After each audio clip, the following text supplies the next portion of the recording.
Good afternoon, everyone.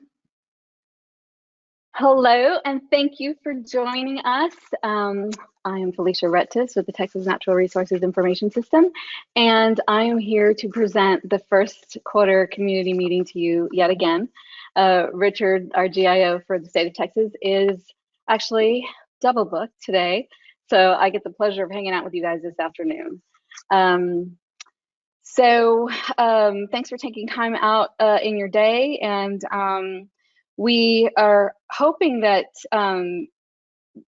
that we might try to change the dates of this community meeting because it seems to coincide with a lot of really important meetings, and we want to get maximum participation. That includes people like TxDOT and of course our own water board. We have a standing meeting during this time, so stay tuned for that, and we'll try to get an announcement out real soon.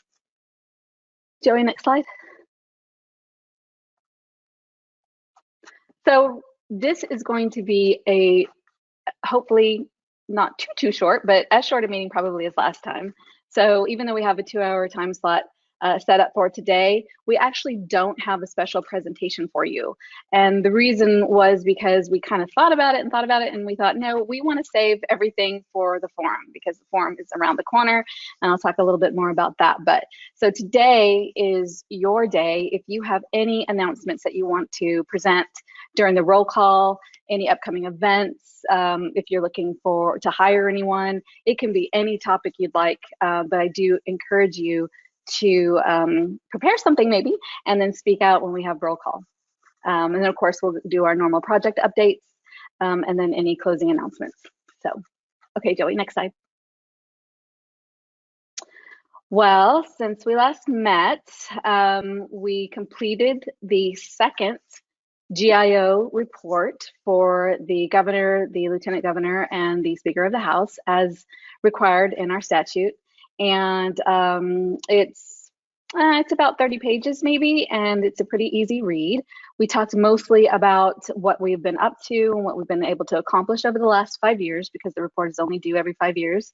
And we also talked a little bit about some needs and recommendations. And so there is a link for you under the handouts in the control panel of this webinar, and you are invited to download it and read it. And of course, as always, we'd love your feedback and comments, and you can do that through our Contact Us form on our website. So hopefully you'll be able to read that, and we'll get some feedback. Okay, huge topic for today, the GIS Forum. I cannot tell you how much we are working and scrambling and getting this all together, and I'm telling you it's going to come together anytime now. But Joey, if you can click on that link.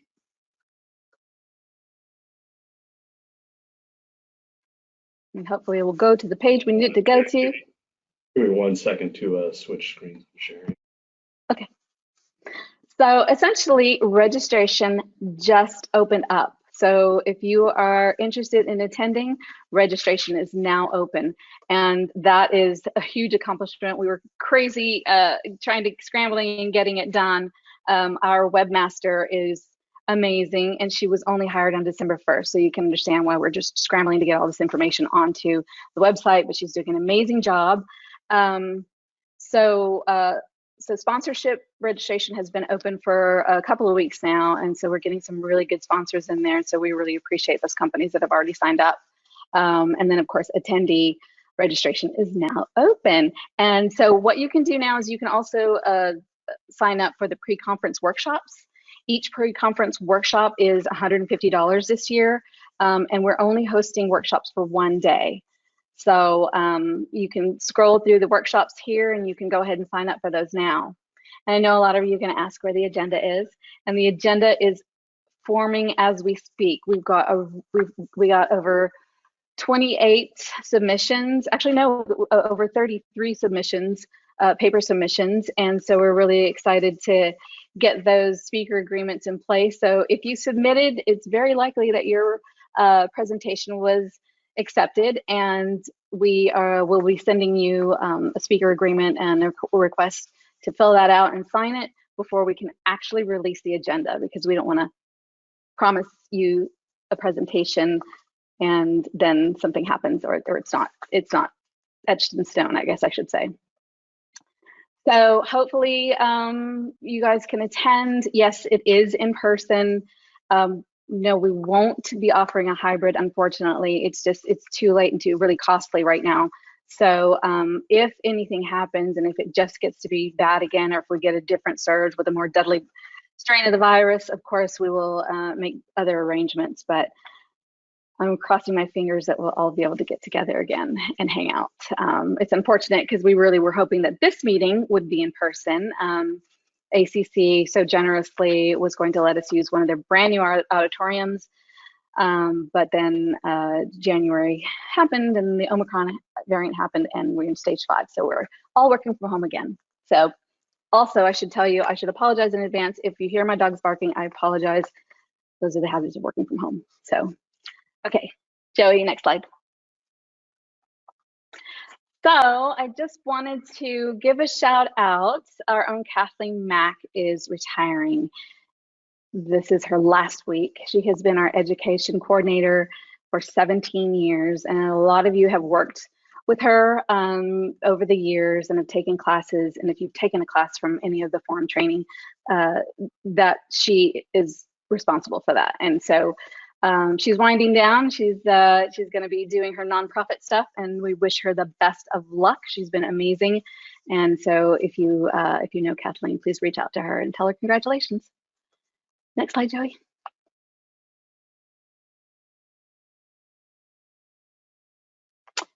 And our own Raj Nadkarni. So hopefully he won't kill me for announcing this, but his last week is also this week. He's been with TCEQ for 18 years.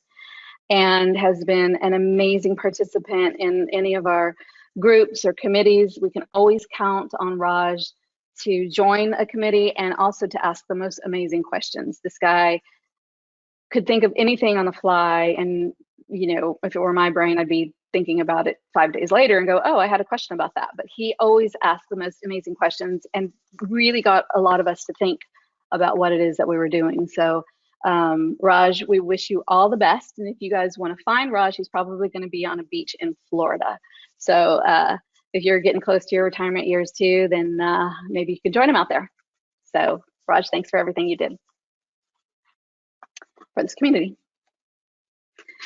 Okay, so now I'm going to turn it over to Gayla, who's going to give you updates about the projects that are going on with StratMap. Okay, hey everyone, Gayla Mullins here. 3 people that are nowhere near close to retirement are myself, Joey Thomas, and Lauren Kirk, and we're going to be bringing you our strategic mapping updates. For those that don't know, strategic mapping or StratMap section of TNRIS is the area that is responsible for our statewide data acquisitions, data development, and acquisitions for the state of Texas. So next slide, please. So I'm going to talk to you about Imagery. This is the Texas Imagery Service. It is a 6-inch pixel resolution statewide service that you port directly into your GIS. We've had this up and going for years now, and it's been a very successful program. It's very stable. We've changed imagery content providers one time, and I'm happy to say that we're providing very high quality imagery at an even higher refresh rate than we did before. One of the, you'll see there a bullet says the entire estate is refreshed every 3 years. We're actually more on an every 2-year schedule as of late. So I'm really excited about that. And we're also on a more consistent schedule of our urban areas, 14 urban areas across the state of Texas that are refreshed annually during the winter leaf off time period. So they're flying right now, our 14 urban areas in Texas, to be able to go live in the service probably about April or May of this year. Like I said, it is statewide coverage at that high pixel resolution. We have imagery in the service that dates back to 2011. And it is a streaming data service. Folks that are in the program receive WMTS and WMS links depending on what your software will ingest. We normally recommend the WMTS because it is a faster service, and those links are unique to your agency. It is an annual subscription that is only available to Texas government entities and their contractors. Folks can join at any time at a prorated fees. And I have a fee slide, so if you're wondering what that is, we'll get to that. Yeah, you can go ahead and go to the next one. So our imagery content comes from Hexagon and the Hexagon Content Program. They acquired a company called Northwest Group, who has traditionally flown our state of Texas for many years, since 2004, for our NATE program. So we're very familiar with all the players involved, and they contract with some of our other well-known imagery acquisition companies. So you're getting very high quality imagery through the service, not only in the color, but also in the horizontal accuracy. AppGeo is listed there. They are our third party who helps us maintain the service for all of our participants. So we work extensively with AppGeo to continue to provide this service and keep it up and running for all the participants. I meet with them every other week, and so we are in constant communication with the uptime and all the things that go on the back end of the Texas Imagery Service. So just a quick little rundown of the most recent imagery that are in the service. We do have statewide 2020 imagery that are in there now. We have urban areas that were flown during the winter leaf-off time period in 2021. Those are available now. Like I said, Hexagon is flying our urban areas right now during the current winter time period. And then we are expecting the entire state to be flown this leaf-on season in April through October acquisition of this year in 2022. So next slide, please. And this just gives you, for those that aren't familiar with the service and haven't checked it out, you do get a whole kind of smattering of layers. Our Texas layer at the very top there, which I'm showing turned on in the service, is what we call the Texas main layer. And the intention of the Texas main layer is that it always has the most recent up-to-date imagery for anywhere in the state of Texas. So that would be the one that, if you needed to know the most recent imagery, that would be the one that you would turn on in your applications or in your software. You'll see a listing of other dates listed there. All of the ones that say Texas 2015, Texas 2016, etc. Those are all our legacy Google layers. So our imagery content provider before over a year ago, when we switched to Hexagon, was Google. And so those are all the older 6-inch pixel Google imagery layers for the state of Texas. You'll see that we started with Hexagon with a 2018 coverage in 6-inch and 1 foot, and then everything went to 6-inch in 2020 with Hexagon.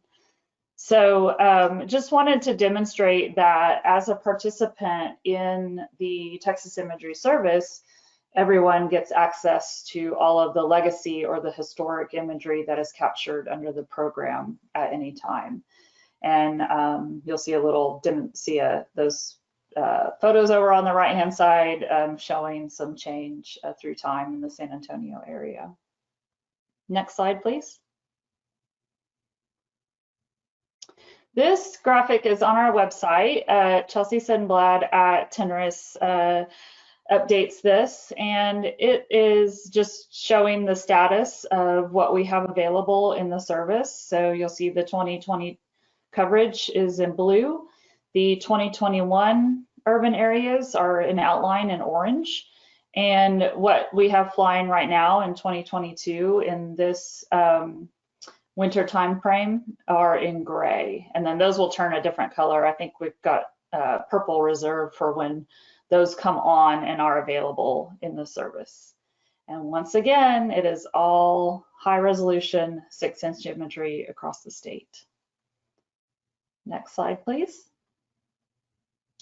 These are the contributing partners. So years ago, we're very grateful to a handful of our state agencies who initiated this service through the Department of Information Resources.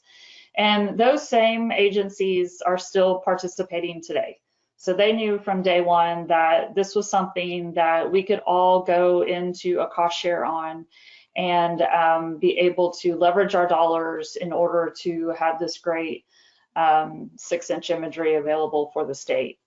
And so this is the listing over on the left-hand side of all the state agencies. Their tiers are based on their usage of the service. You'll see we have several university departments that are using the service. We have several regional agencies that are using the service. And then you'll see a pretty large listing of our local agencies that are using it or that are participating. We also have a lot of appraisal districts that are using the service. So, but in all, we have 35 contributing partners, and we would love to add you to this list. Go to the next slide, please.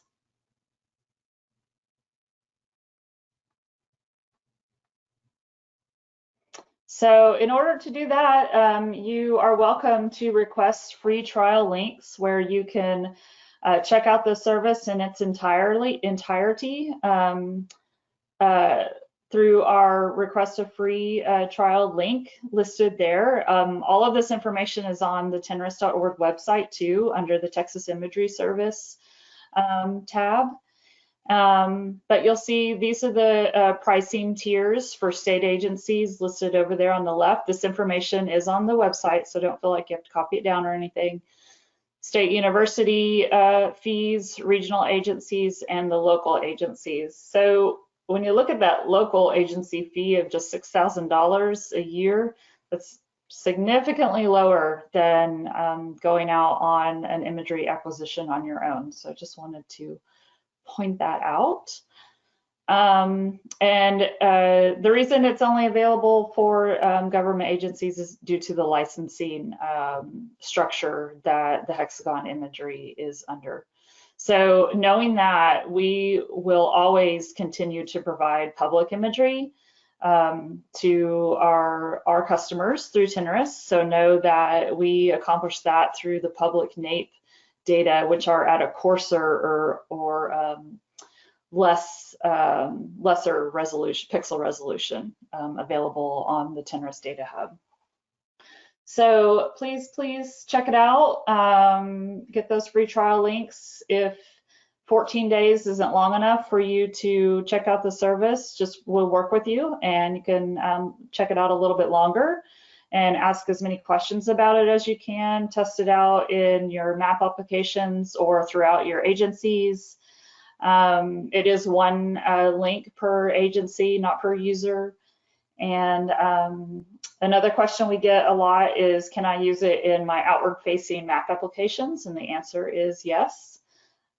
So know that that is an option. And the state agencies are the only ones that are under the per use cost model. So the others are just the flat fees. So I would love to speak with you anytime if you're interested in becoming a part of the program. Next slide. I think that's it for me. Oh, one more thing. Looking ahead, so the Texas Imagery Service, we don't have a vision that it doesn't include just imagery and that's it. That's the end of the day.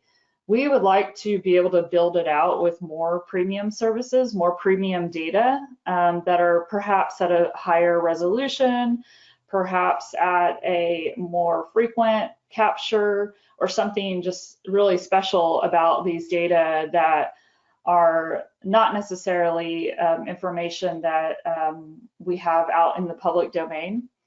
So Hexagon actually has, and this is just an example, so Hexagon has a program that they've launched called Metro HD, and we've sat in on their presentations on this. We are nowhere near adding this into the service, but I did want to let everyone know the possibilities.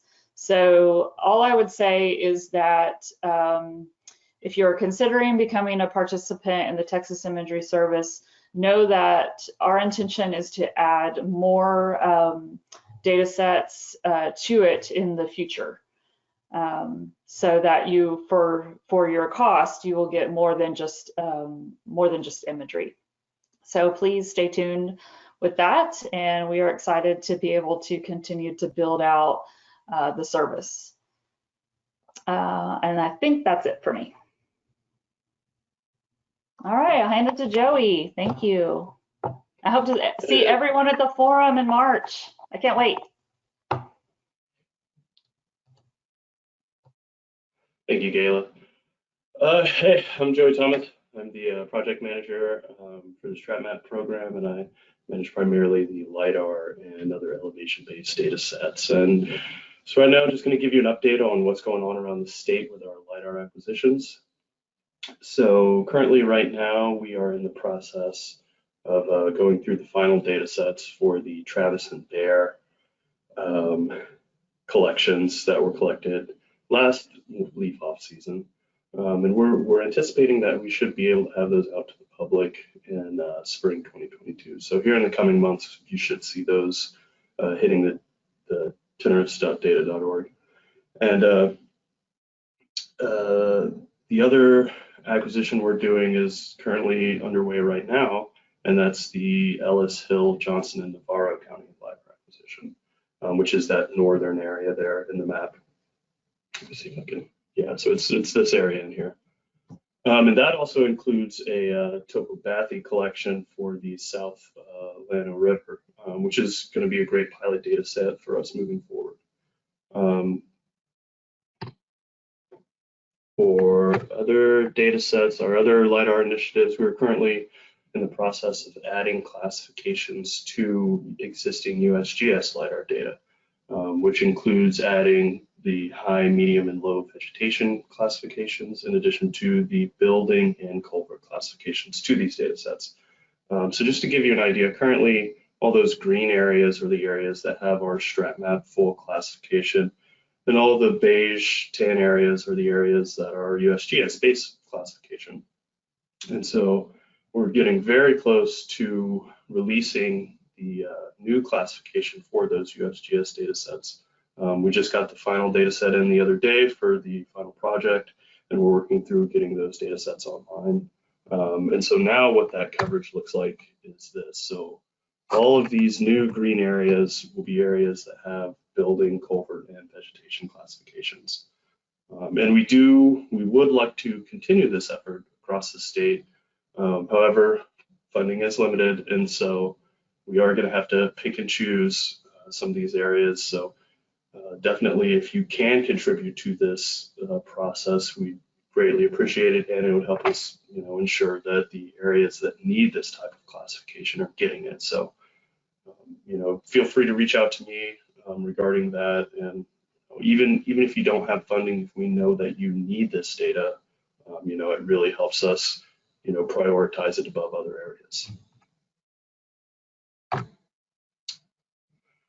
And so we also intend to continue collecting LiDAR data for the state. And so at the moment, we're on this kind of 8-year cycle. And currently the state looks like this. So all those red areas in the map are areas that will phase out of that QL2 quality standard that the USGS and FEMA kind of use as their standard for all their mapping projects. And again, we have funding, but it is limited, and ideally we'd like to collect all these areas, but that simply might not be possible. So if you do have funding and you do want to participate in this, please let us know. If you don't have funding and you need this data for some reason, please let us know. We are in the process of trying to prioritize these areas across the state. So if there's a good reason why you need it, please let us know so we can add it to our ranking system for these AOIs. And in addition just to LiDAR, we're also very much interested in doing any topobathy LiDAR. If you have any partner projects you want to partner on, also elevation-derived hydro, or also other elevation-based data sets that we're really looking to get into. So if you have areas or you have a pilot project you potentially want to do, please let us know. We'd like to partner and help you guys get the data you need. For our bathymetry efforts around the state, we're still in the process of doing the Laguna Madre. We have the topobathy LiDAR from the BEG that we're working to make publicly available.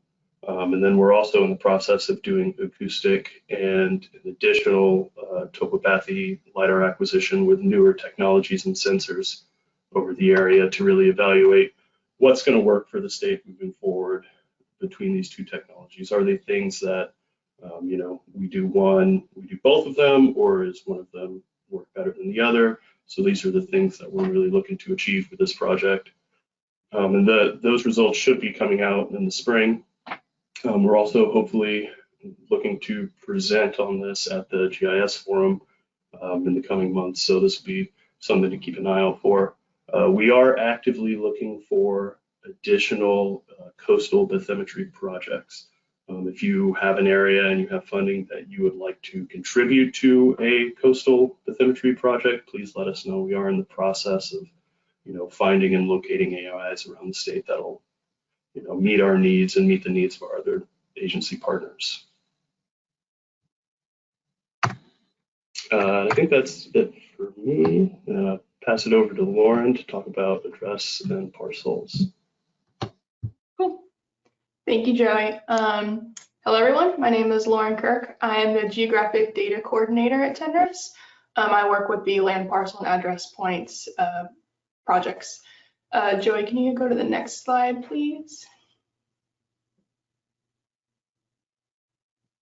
So I just have a pretty brief update for you guys.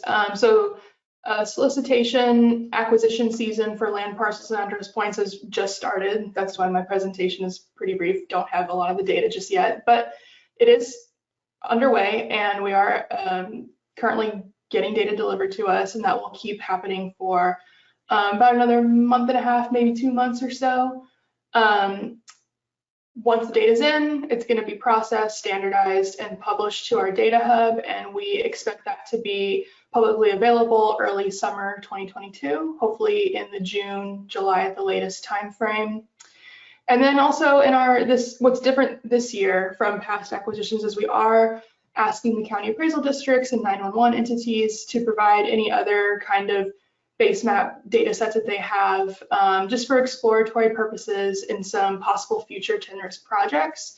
But all that to be said, I have way more information. I'll have much more detail for you all on our State of the State presentation, which is on Friday, March 11th at the TNRIS Forum. So please come. I'll have coverage maps and much more for you guys for me to talk about with you guys. But that kind of concludes my update. So I'll just pass it back over to Felicia. Thanks, y'all.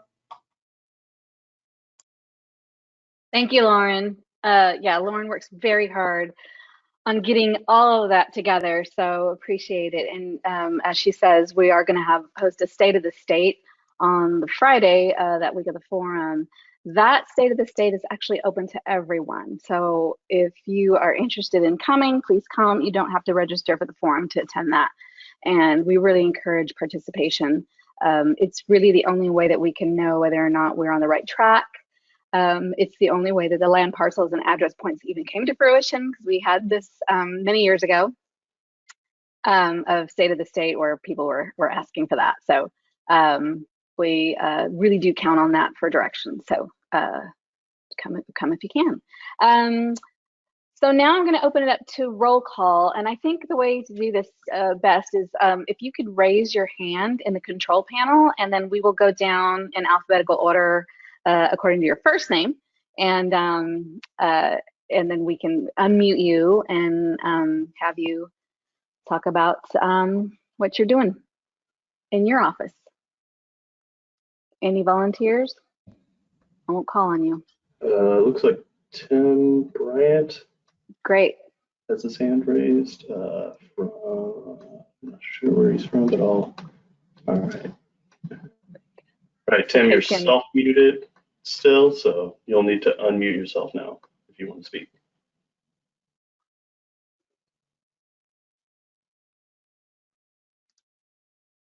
Oops.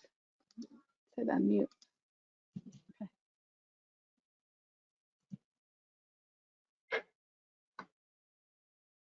Tim may be having some technical difficulties. Yeah. We'll move on to Greg Smithart. Mm-hmm. Go ahead, Greg. Hello, guys. Can you hear me? Yes. Okay. So this is Greg Smithart with the UT Center for Space Research, and just wanted to give you a brief update on what we are doing with the development of the of TDIS, the Texas Disaster Information System, which we're fully in the middle of it. Right, that's consuming most of our time. We are working on a data ingest service for loading data sets into the system. And it is hoped that by March, we'll actually start uploading data, starting with the Texas Water Development Board models. And some of these models can get pretty big. So we've had some testing that actually shows that it's capable of uploading pretty large data, and it's pretty stable. So the loading will actually be done by the regional flood planners in the various regions out in Texas. There's East, West, Central, and Lower Rio Grande. And there's about 4 or 5 vendors that will be involved with that. Let's see, the storage allocation for this is going to be set up over at TAC, which is the Texas Advanced Computing Center, which is over there on the J.J. Pickle campus. And then another component of this is the users will be able to generate metadata with another application that's being set up. And we've got specific metadata fields that have been outlined and worked with Water Development Board and fine tuning it for their models. And that's all I have for now. Thank you, Greg. Yes, that is an amazing project. There are lots of agencies working together to have that, to get that going. And if you want to learn more about how that application works, Brent Porter will be presenting at the forum on that very topic. So I encourage you to show up and ask him all the hard questions. Thanks, Greg. Should we try Tim again or anybody else? Yeah, Tim, do you want to try again? You should. Looks like you're self-muted, so you just need to unmute yourself. Oh, there we go.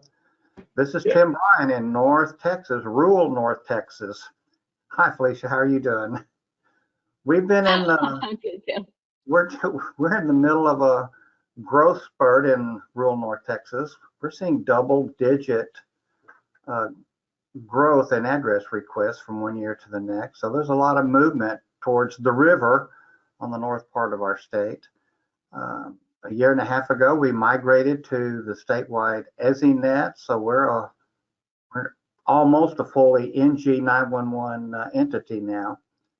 So that's pretty much where we're at. We're just trying to keep up with the pace. That's great, Tim. That's a really major accomplishment, I know, because getting to Next Gen 911 has been a very much an uphill climb. So congratulations Thank you. To you and your team. We're excited. And we're thankful for all the funding that came our way. Yes. Funding is important. Yes.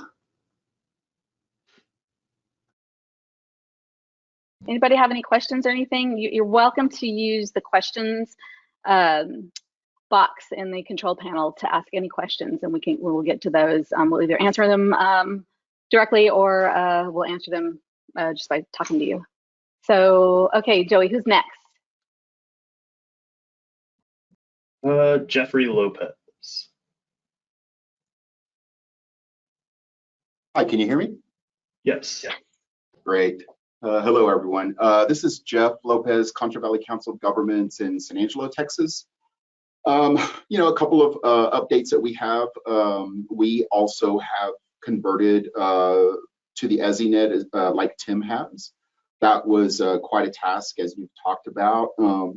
Additionally, our CVCOG organization, the entire organization bought a new building, so we've been moving, which requires to move one of our hosts, or geographically diverse hosts, to a new location as well. So we're in the middle of all of that. That's kind of ongoing.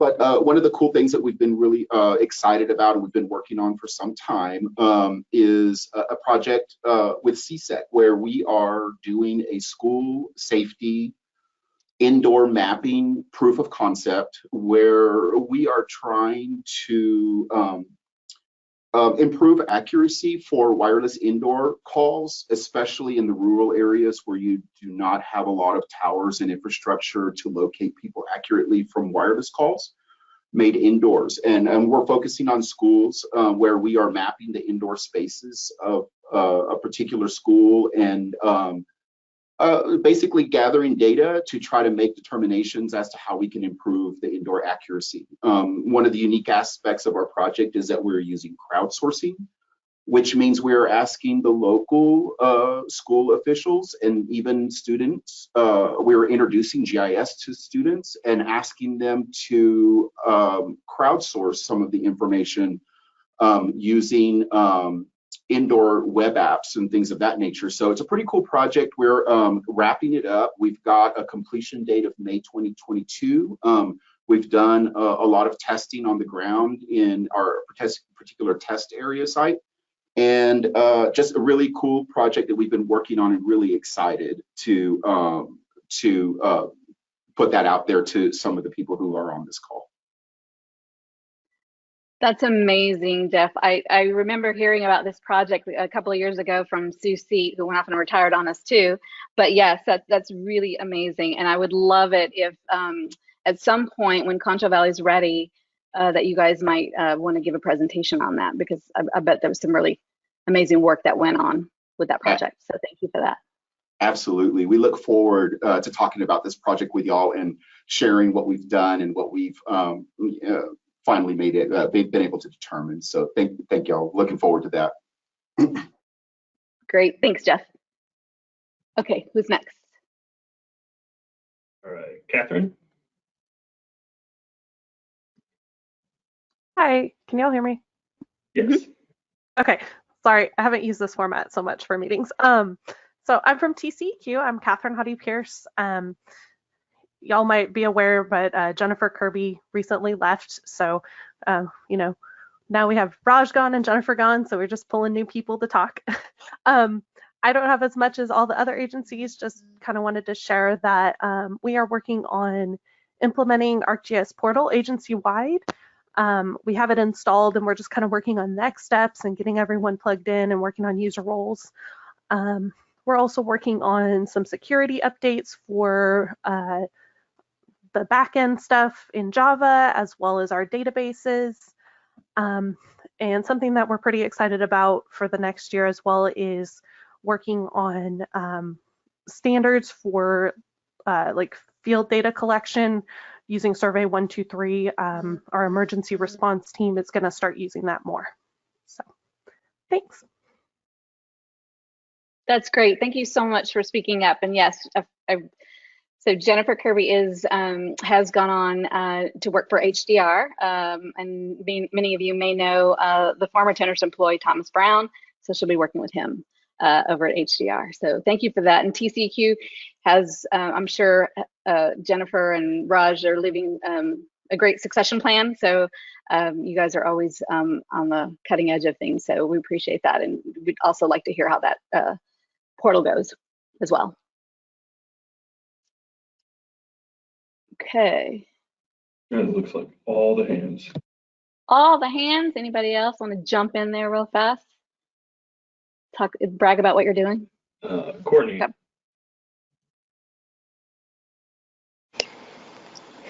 Hi, everyone. I'm Courtney Rowe. I'm a civil CAD designer over at Pape Dawson Engineers, but I'm excited to share with y'all that supporting women in geography and GIS, or affectionately known as SWGIS or SWIGIS, is looking for new leadership. So if you're looking for a great way to boost up your GISP points or get involved with the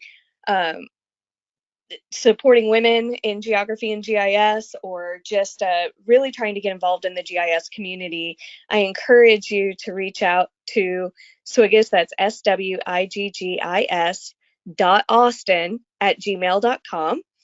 And I also want to extend that URISA Texas is looking for volunteers as well. So both of these organizations have opportunities for you to jump up the leadership ranks, as well as maybe just help out with a couple of items or lead an event.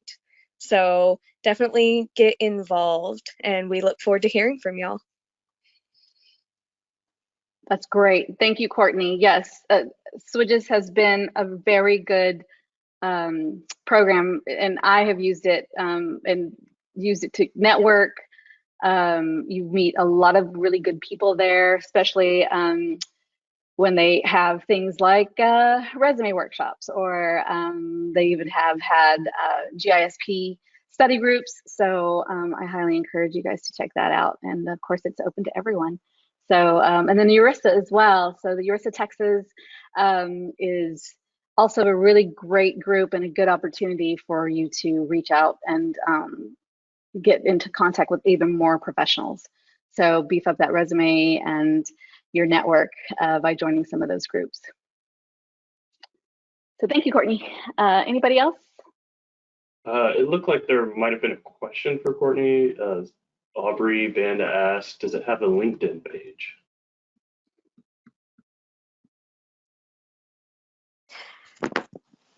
LinkedIn for supporting women in geography and GIS, I think has been disabled, and we are working on our website.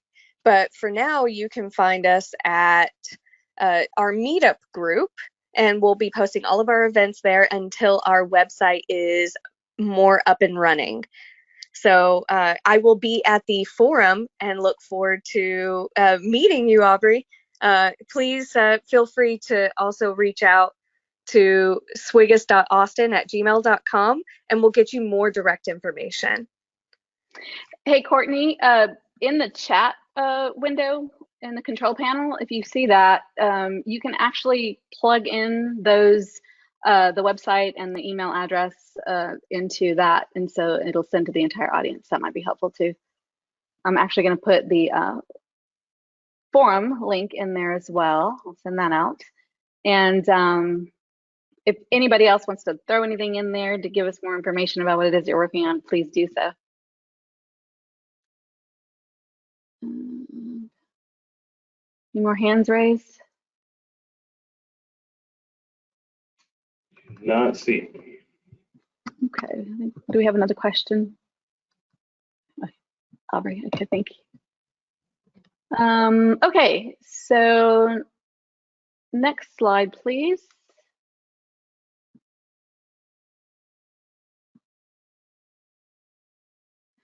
So I am going to unmute John Doherty, and John is going to give us a little update about the Esri microregion meetup that's going to happen tomorrow. So John, I've unmuted you. You have the floor. All right, thanks, Felicia. Happy New Year, everybody. This is John Doherty with the state government team from with Esri down in San Antonio. And on behalf of our state and local government team, we wanted to invite you to our first micro-region webinar, which is tomorrow at 1 o'clock Central Time. And we're going to be featuring Shannon Sims from the city of Austin, and she's going to be talking about their modernization project. where they've kind of migrated all of their ArcMap users to ArcGIS Pro. And if you want to get a preview of coming attractions, you can take a look at there was an article on the same subject with Shannon in the Arc User Fall 2021 edition. And so if you go to on this website, if you go to our Esri Regional Office hub site, you can click on the event for tomorrow and register. So we look forward to having everybody there. Thanks, Felicia. Great. Thanks, John. No problem. It sounds like it's going to be a really compelling presentation, so I think I'll join it as well. Fantastic.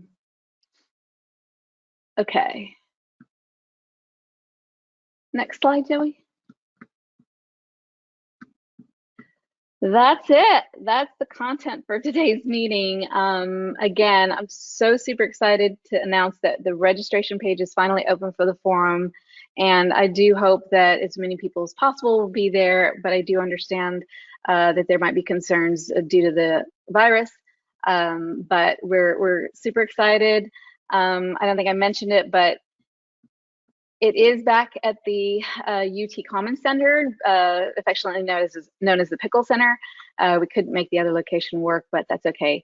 At least there'll be a little bit of familiarity with this year's forum. And again, the forum workshops are on March 8th, and the forum is the 9th and 10th, and the State of the State that's open to everyone is on Friday from 8 to noon. So follow us on Twitter. We do our best to send out as many announcements as we can on Twitter, and or just check our webpage frequently.